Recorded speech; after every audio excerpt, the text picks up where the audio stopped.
voix me sera toujours chère. Elle est gloire et victoire pour moi. Et par elle, en la maison du Père,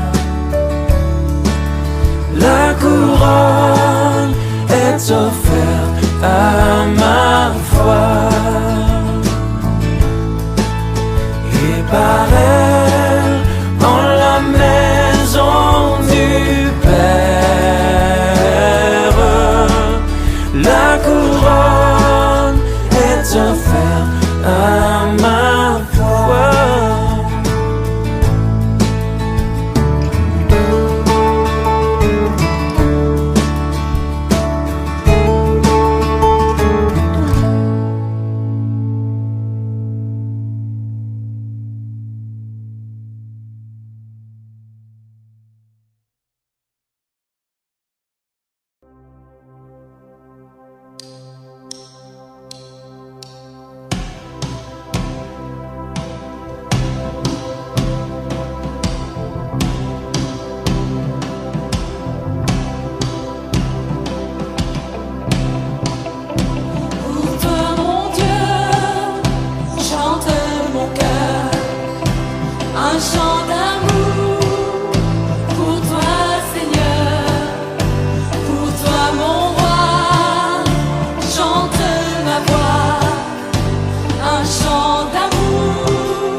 Je veux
l'espoir des nations.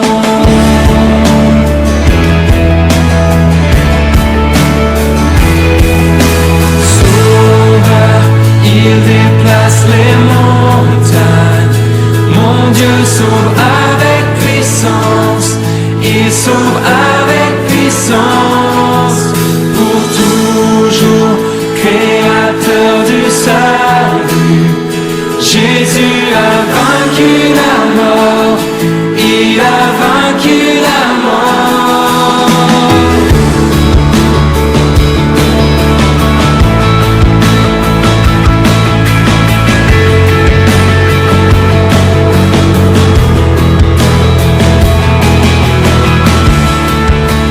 Prends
avec toi, c'est d'être avec toi. Je m'abandonne.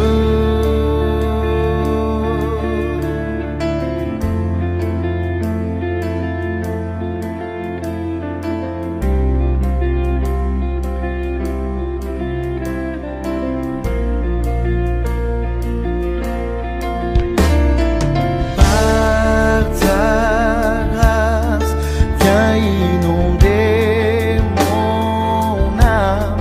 J'ai besoin de toi. J'ai besoin de toi. Mes bras ouverts, tu entends ma prière. Parle à mon cœur, parle à mon cœur.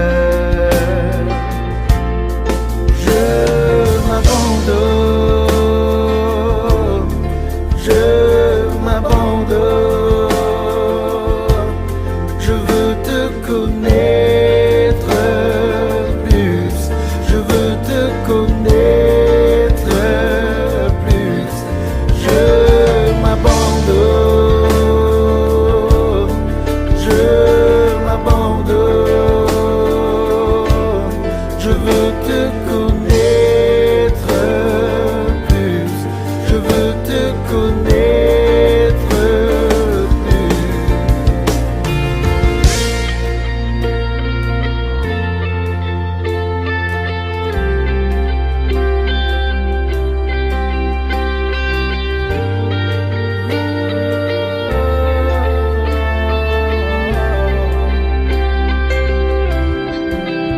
Tel un vent puissant, souffle maintenant. Dieu vient régner, Dieu vient régner en moi. Tel un ouragan, réveille mon âme. Dieu vient régner, Dieu vient régner en moi. Tel un vent puissant, souffle maintenant. Dieu vient régner, Dieu vient régner en moi. Tel un ouragan, réveille mon âme. Dieu vient régner, Dieu vient régner en moi.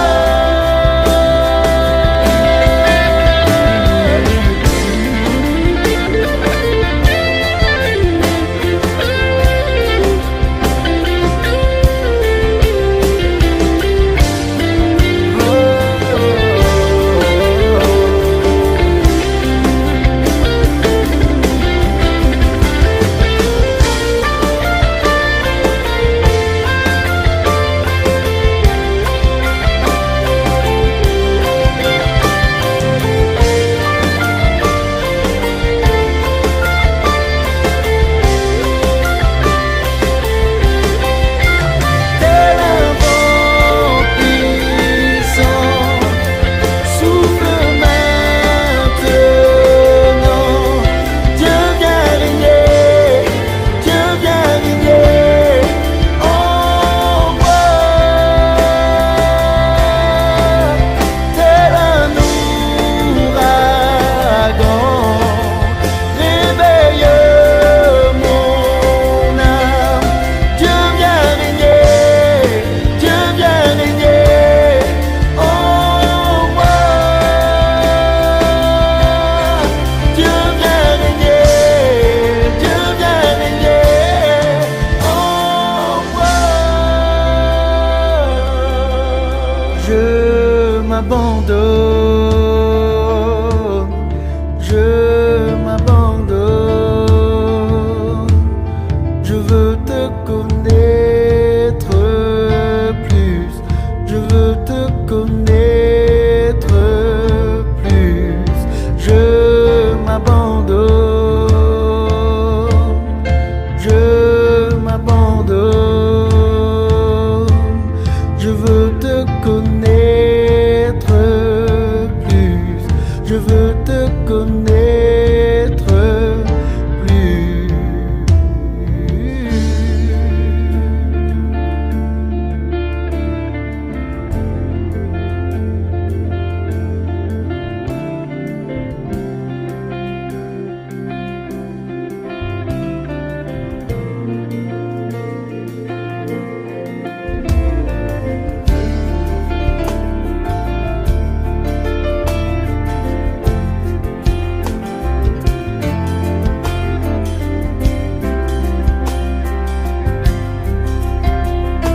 Si vous avez votre Bible, je vous invite à vous lever. Nous allons lire dans le psaume 119, 3 versets qui sont les points de mon message qui sera court, j'espère, pour que nous ayons le temps de prier. Le psaume 119, je voudrais parler donc de 3 choses qui sont très importantes. Au verset 57, nous voyons l'importance de garder ses commandements. Ma part, ô Éternel, je le dis, c'est de garder tes paroles. C'est à nous de le faire. Deuxième point, c'est le verset 63. Je suis l'ami de tous ceux qui te craignent et de ceux qui gardent tes ordonnances. Est-ce que vous avez de bons amis? Troisièmement, le verset 46. Je parlerai de tes préceptes devant les rois, et je ne rougirai point. Combien nous avons besoin du Saint-Esprit pour avoir cette sorte d'audace et de courage. Amen. Père Céleste, nous te louons, nous te bénissons ce soir. Que ta parole soit au fond de nos cœurs. Par ton esprit, fortifie-nous. Aide-nous à être fidèles en mettant ta parole en pratique. Aide-nous, Seigneur, à avoir de bons amis. Que nous puissions éviter les pièges et les personnes qui voudraient nous faire tomber. Seigneur, aide-nous à être courageux. Que nous puissions être dirigés par ton esprit même pour influencer des rois. Au nom de Jésus. Amen. Vous pouvez vous asseoir.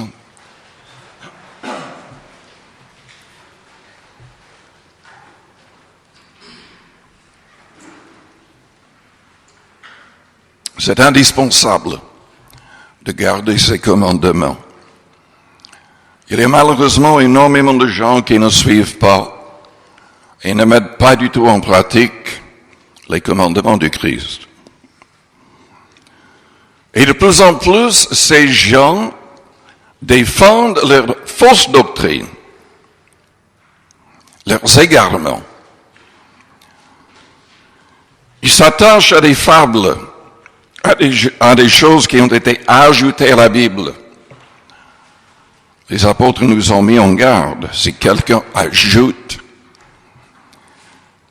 la personne sera damnée. Si quelqu'un change cette parole, la personne sera damnée. Nous avons notre part à faire, c'est de garder sa parole. Le piège des derniers temps, c'est la tolérance, c'est l'écuménisme. Le diable désire qu'il n'y ait qu'une seule religion. Il désire venir. Le diable désire donner sa puissance à un faux Christ, à un faux prophète, pour tromper toutes les nations. Et selon les prophéties, ça va arriver. Nous devons rester attachés à la parole, à la saine doctrine, si nous voulons sauver nos âmes.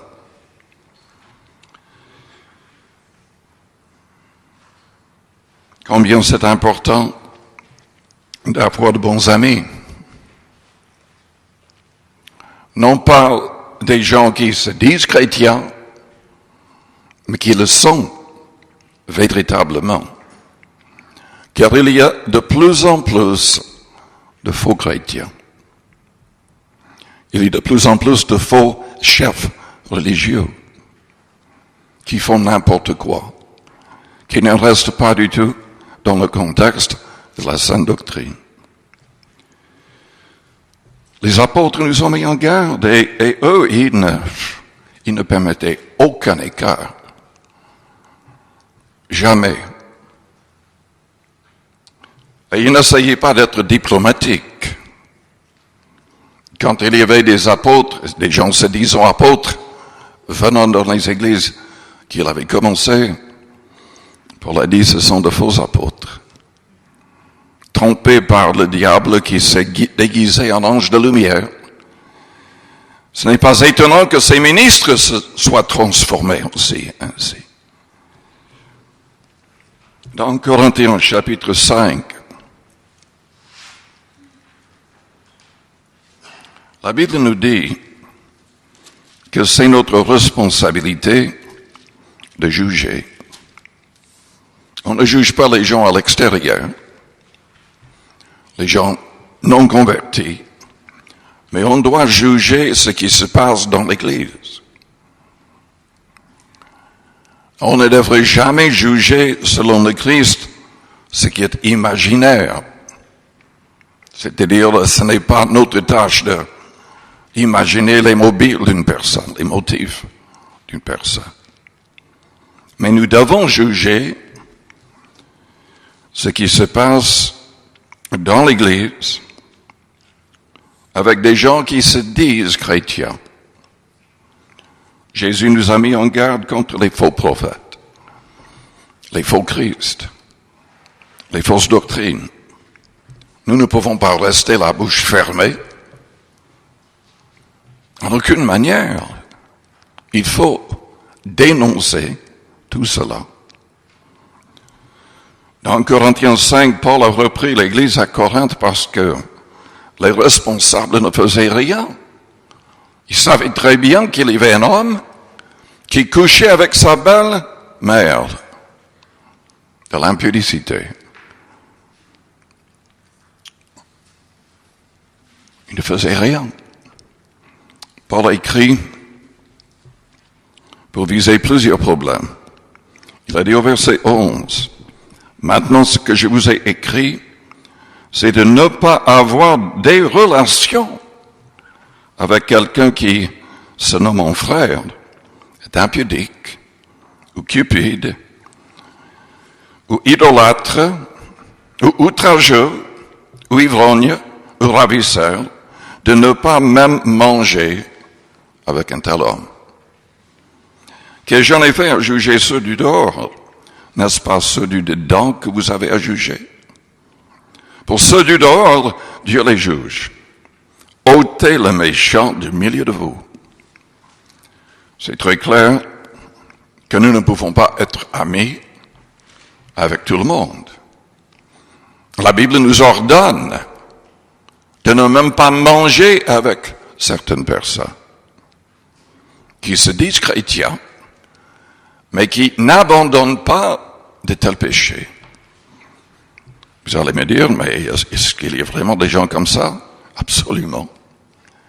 J'étais même obligé de chasser de notre église des couples qui n'étaient pas mariés, qui vivaient ensemble, qui ne voulaient pas régler la situation en se mariant, et chaque fois que le pasteur trouvait la vérité, il changeait d'église.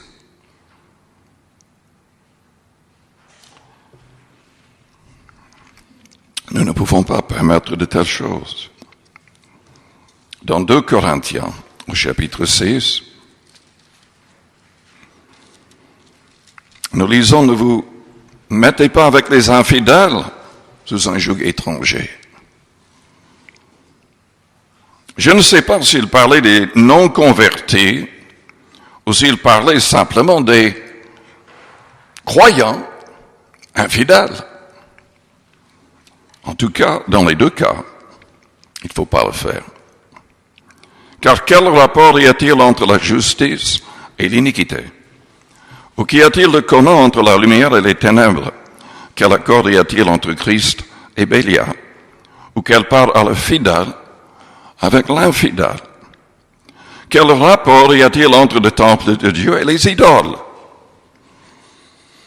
Je ne peux pas être ami avec un catholique qui défend l'idolâtrie de l'Église catholique romaine. Je ne peux pas. Nous n'avons pas le droit de le faire. Nous devons dénoncer ces choses. Si les gens ne se repentent pas, on ne peut pas être amis, on ne peut pas être avec eux.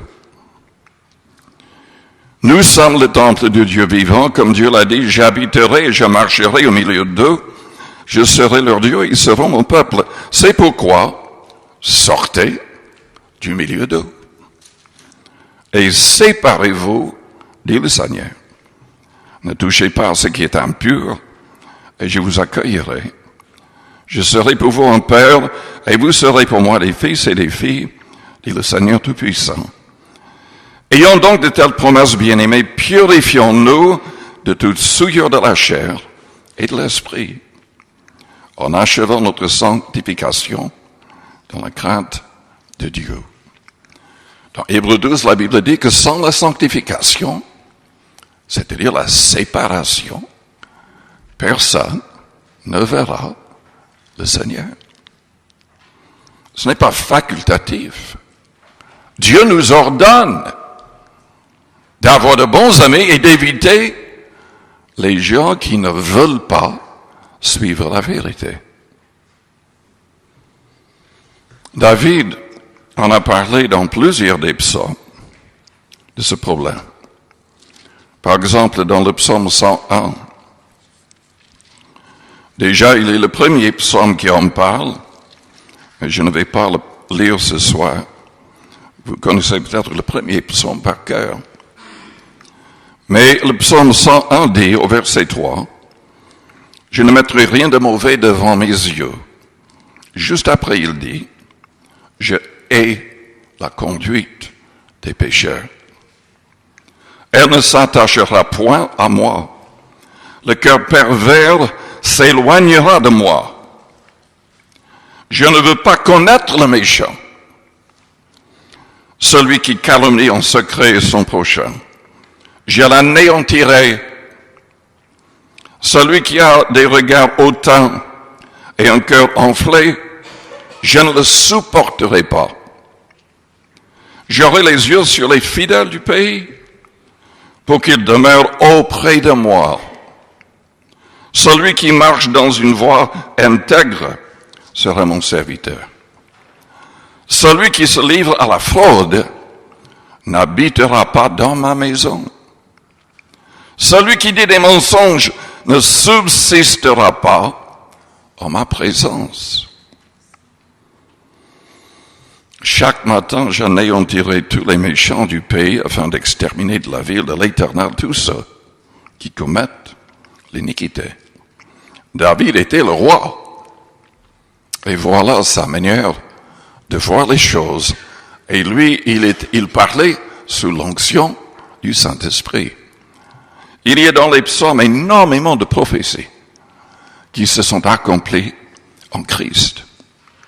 Il était rempli du Saint-Esprit et ce qu'il a dit est très important. Paul n'était pas la seule apôtre à être tellement strict. L'apôtre Jean, dans 2 Jean, au verset 9 a dit, « Quiconque va plus loin et ne demeure pas dans la doctrine de Christ n'a point Dieu. Celui qui demeure dans cette doctrine a le Père et le Fils. Si quelqu'un vient à vous et n'apporte pas cette doctrine, ne le recevez pas dans votre maison. Et ne lui dites pas salut, car celui qui lui dit salut participe à ses mauvaises œuvres.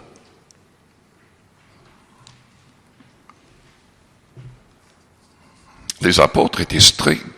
La parole de Dieu est stricte. Il n'y avait pas de place pour la tolérance en ce qui concerne les grandes doctrines.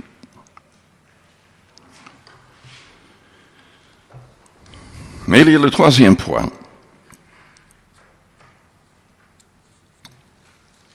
Je vais le relire, verset 46. Je parlerai de tes préceptes devant les rois. Et je ne rougirai point que le Seigneur nous délivre de la timidité et de la crainte. Peu importe qui est en face de nous, que nous n'ayons pas honte, que nous n'ayons pas peur de lui dire exactement ce que Dieu veut qu'on dise, selon sa parole. Évidemment, nous devons confesser le Christ devant tous les hommes. C'est même indispensable pour notre salut, selon Jésus dans Matthieu 10 à partir du verset 32. Si nous ne le confessons pas devant les hommes, il ne va pas nous confesser devant le Père et les saints anges au jour du jugement.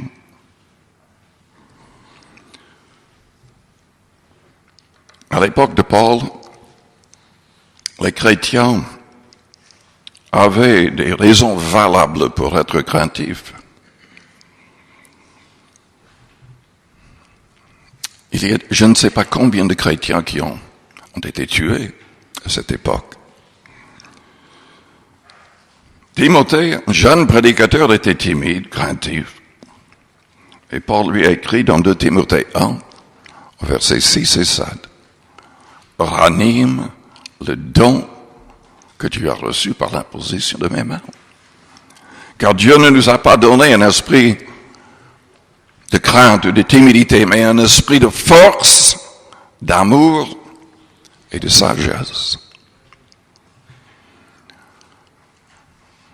Je suis convaincu que le baptême du Saint-Esprit avec le signe de parler en langue est destiné à tout vrai croyant. Ce n'était pas un don simplement pour quelques-uns. Tous les chrétiens devraient parler en langue parce que quand on parle en langue, on s'édifie. Et la Bible nous demande à maintes reprises de nous édifier pour grandir en amour, en sagesse, en force, en courage. Il faut être édifié. Et le parler en langue a été donné, justement, pour cela. Sans parler de l'importance de louer Dieu, de l'adorer, en d'autres langues, dans son recueillement personnel. Donc je vais simplement résumer ce que je viens de dire.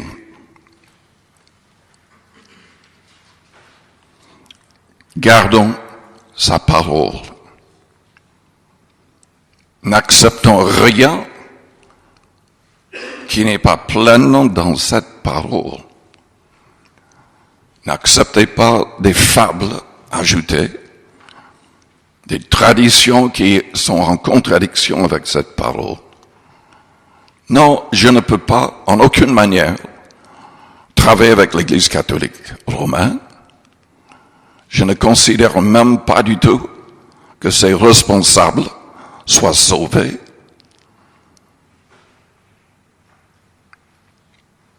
Celui qui ne demeure pas dans la doctrine du Christ, mais va plus loin, n'a point Dieu. Ce n'est pas moi qui le dis, c'est l'apôtre Jean, sous l'onction du Saint-Esprit. Gardons cette parole. Jude va jusqu'à dire que nous devons même combattre, sans doute il parlait de manière spirituelle le combat. Mais nous devons combattre pour la foi qui était livrée au sang une fois pour toutes. Rien ne peut changer cela. Personne ne peut changer ce qui est écrit sans perdre son âme. Sans perdre son âme. Nous devons garder la sainte doctrine. Pour cela, nous devons aussi veiller sur nous-mêmes en ayant de bons amis. Et nous devons éviter les gens qui ne s'attachent pas à la saine doctrine. Nous n'avons même pas le droit de les saluer ou de manger avec eux, selon les apôtres.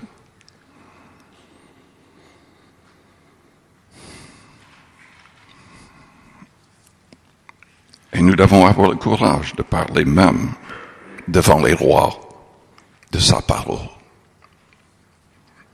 Et pour le faire, il faut étudier. Il y a beaucoup trop de chrétiens qui ne connaissent pas la Bible à fond. Il faut la connaître à fond. Cette tâche n'est pas uniquement pour quelques pasteurs, évangélistes, missionnaires. Tous les chrétiens, les vrais, devraient connaître cette Bible à fond. Et tous devraient être remplis de l'Esprit. Car Dieu désire parler au travers de nous. Il désire nous donner le courage nécessaire. Amen. Père Céleste, nous te louons, nous te bénissons pour ta parole, qu'elle soit au fond de nos cœurs. Seigneur, ce soir, aide-nous à prier selon ta volonté. Que nous puissions prier avec foi, une pleine foi, pour recevoir. Nous voulons t'honorer avec une pleine foi. Nous voulons t'honorer avec courage. En dehors de l'Église, Seigneur, nous voulons t'honorer en parlant de toi devant tous les hommes. Et oui, même devant les rois. Seigneur, agis, fortifie-nous, remplis-nous du Saint-Esprit. Renouvelle-nous dans la puissance du Saint-Esprit ce soir. Au nom de Jésus. Amen.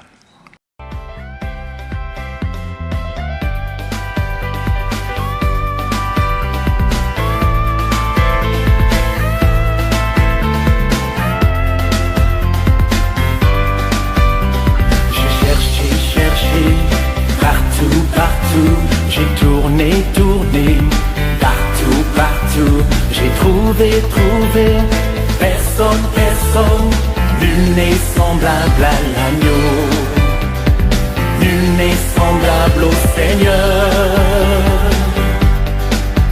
Quand je lève les yeux, quand je lève les mains, je vois le Seigneur descendre avec le feu. Je te chanterai,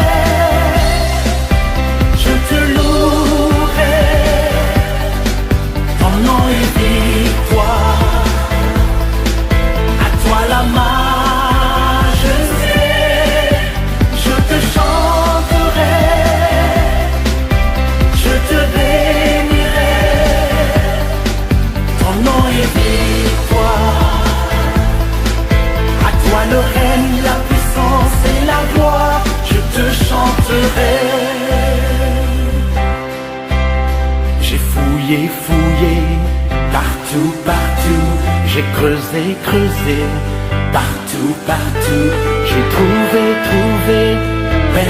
personne, nul n'est semblable à l'agneau, nul n'est semblable au Seigneur.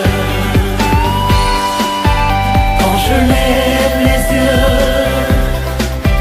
quand je lève les mains,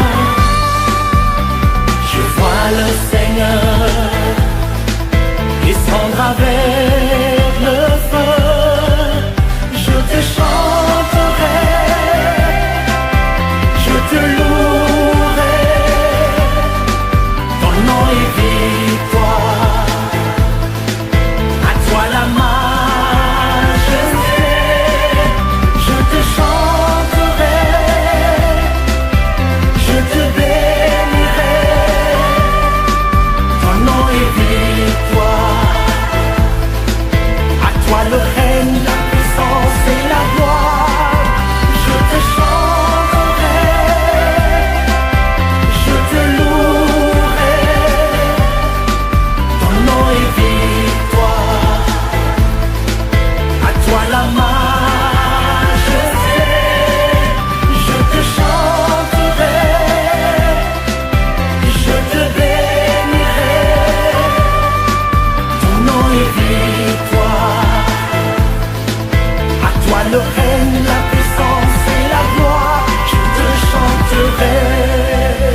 enfants unis.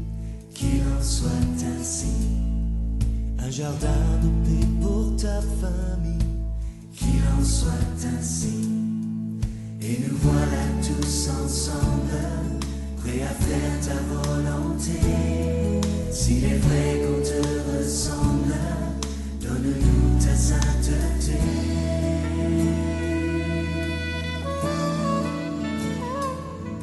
Tu as voulu tes enfants heureux, Qu'il en soit ainsi. un amour sincère au fond des yeux. Qu'il en soit ainsi. Nous ne sommes pas capables, donne-nous de nous aimer. Que nos vies soient acceptables, selon tes desseins parfaits.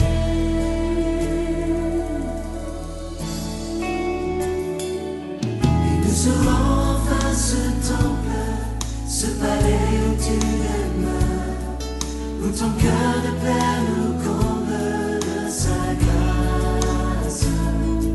Et nous serons enfin l'épouse que ton amour a choisi, le parfum de ta vie. Qu'il en soit ainsi.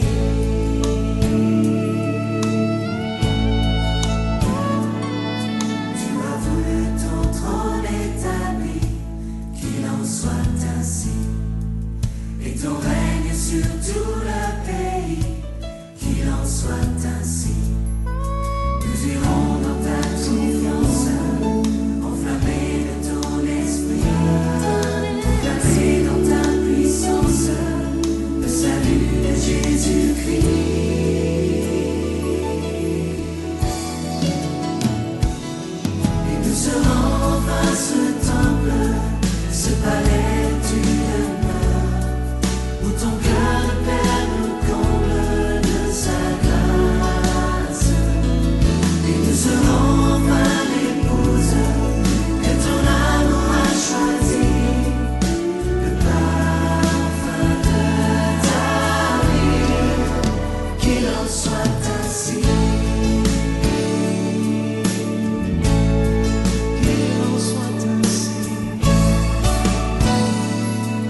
la